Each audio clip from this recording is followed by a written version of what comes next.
Samajwadi party ने जारी की लोकसभा की दूसरी लिस्ट। एमपी की दूसरी लिस्ट में 11 उम्मीदवारों के नाम। गाजीपुर से अफजाल अंसारी को टिकट, मुजफ्फरनगर से हरिंदर मलिक को उतारा। अब तक 27 प्रत्याशियों के नाम का ऐलान। यूपी में सीट शेयरिंग को लेकर सूत्रों के हवाले से बड़ी खबर। अखिलेश ने कांग्रेस को 17 सीटें ऑफर की। खरगे को पत्र लिखकर 17 सीटें ऑफर की गई। एसपी के ऑफर पर कांग्रेस का नहीं आया भी जवाब। इससे पहले एसपी ने कांग्रेस को 11 सीटें ऑफर की थी। समाजवादी पार्टी के अध्यक्ष अखिलेश यादव ने भारत जोड़ो न्याय यात्रा में शामिल होने को लेकर शर्त रख ली है। अखिलेश यादव ने कहा कि सीटों को लेकर बातचीत जारी है। जब सीटों का बंटवारा हो जाएगा, समाजवादी पार्टी न्याय यात्रा में शामिल हो जाएगी। आज भारत जोड़ो न्याय यात्रा का 37वां दिन है। भारत जोड़ो न्याय यात्रा आज प्रतापगढ़ से शुरू हुई। इस दौरान प्रतापगढ़ में अजय लल्लू ने कहा कि लोकसभा चुनाव में इंडिया गठबंधन तानाशाही सरकार को उखाड़ फेंकेगी। राहुल की यात्रा अमेठी पहुंच गई।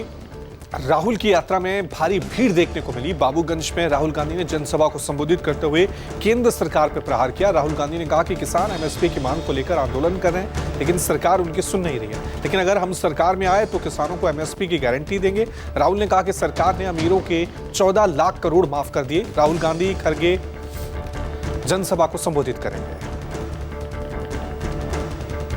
केंद्रीय मंत्री और अमेठी से सांसद स्मृति ईरानी 4 दिवसीय दौरे पर अपने संसदीय क्षेत्र अमेठी पहुंची। स्मृति ने कांग्रेस पर हमला बोलते हुए कहा कि जो लोग अमेठी को सत्ता का केंद्र मानते थे, जब वो गाजे-बाजे के साथ आए तो अमेठी के लोग उनके स्वागत के लिए नहीं पहुंचे। शराब घोटाले में पूछताछ के लिए ईडी के छठे समन पर पेश नहीं हुए केजरीवाल। आज सुबह 10 बजे ईडी ऑफिस में केजरीवाल को होना था पेश। ईडी के भेजे 5 समन को सीएम केजरीवाल ने राजनीति से प्रेरित बताकर अनदेखा किया और समन को अवैध करार दिया, जिसके बाद ईडी ने दिल्ली की राउस एवेन्यू कोर्ट में शिकायत दर्ज कराई। सीएम केजरीवाल का बीजेपी पर हमला। केजरीवाल ने कहा कि बीजेपी को दिल्ली वालों से नफरत। ईडी सीबीआई से डरा रही है बीजेपी, दिल्ली को बर्बाद कर रही है बीजेपी। केजरीवाल ने कहा कि बीजेपी की नीयत खराब है, अफसर हमारी बात नहीं सुनते, हमें काम नहीं करने दिया जा रहा है। दिल्ली में गंभीर संवैधानिक संकट, अफसरों को ईडी सीबीआई से डराया जा रहा है। मध्य प्रदेश के पूर्व मुख्यमंत्री कमलनाथ के अगले सियासी कदम पर सस्पेंस बरकरार है। बीजेपी में शामिल होने के सवाल पर दे रहे हैं गोलमोल जवाब।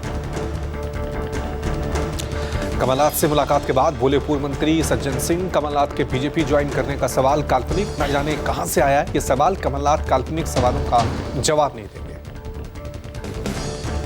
स्वामी प्रसाद मौर्य को लेकर सूत्रों के हवाले से बड़ी खबर। नई पार्टी बना सकते हैं स्वामी प्रसाद मौर्य। 22 फरवरी को नई पार्टी ऐलान कर सकते हैं।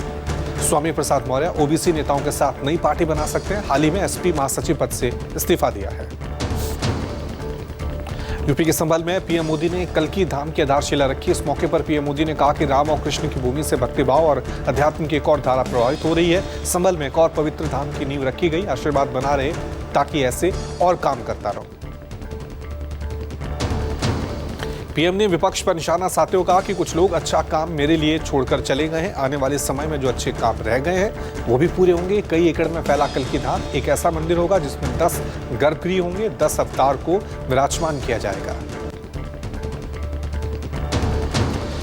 कल्की धाम की आधारशिला के मौके पर सीएम योगी ने कहा कि अयोध्या में 5 सदियों का इंतजार खत्म हुआ है। नए भारत में आस्था की भी गारंटी। सीएम योगी बोले अबुधाबी में भव्य हिंदू मंदिर का उद्घाटन हुआ। ये कोई सामान्य बात नहीं। मुस्लिम देश में हिंदू मंदिर का होना सिर्फ कल्पना थी। यूपी ग्लोबल इन्वेस्टर्स समिट में पीएम मोदी बतौर मुख्य अतिथि के तौर पर शामिल हुए। पीएम मोदी ने उत्तर प्रदेश में 10 लाख करोड़ रुपए से अधिक की लागत की 14,000 परियोजनाओं का शुभारंभ किया। साथ ही पीएम मोदी ने औद्योगिक उत्पादों की प्रदर्शनी का अवलोकन भी किया। इस दौरान पीएम मोदी ने कहा कि भारत के प्रति लोगों का भरोसा बढ़ा है। भारत ने निवेश की धारणा तोड़ दी है। चंडीगढ़ मेयर चुनाव पर सुप्रीम कोर्ट में सुनवाई। सुप्रीम कोर्ट ने वीडियो और जमा बैलेट पेपर मंगवाए। सुप्रीम कोर्ट ने कहा कि देखेंगे बैलेट पेपर के साथ रिटर्निंग ऑफिसर ने क्या किया। सुप्रीम कोर्ट ने मसीह का बयान भी रिकॉर्ड किया। कल दोपहर 2 बजे फिर सुनवाई। संदेश खाली मामले की सुनवाई करते हुए सुप्रीम कोर्ट ने कहा कि संदेश खाली की तुलना मणिपुर से नहीं की जा सकती। मामला पहले से हाईकोर्ट में चल रहा है। सुप्रीम कोर्ट ने याचिका को खारिज करते हुए कहा कि केस की 2 जगह सुनवाई का कोई औचित्य नहीं। ये मामला सुप्रीम कोर्ट में अधिवक्ता आलोक श्रीवास्तव की ओर से दायर किया गया था। किसान सरकार के बीच चौथे दौर की बातचीत देर रात खत्म हुई। सरकार ने दिया 5 फसलों पर 5 साल के करार का प्रस्ताव। जल्द जवाब देंगे किसान।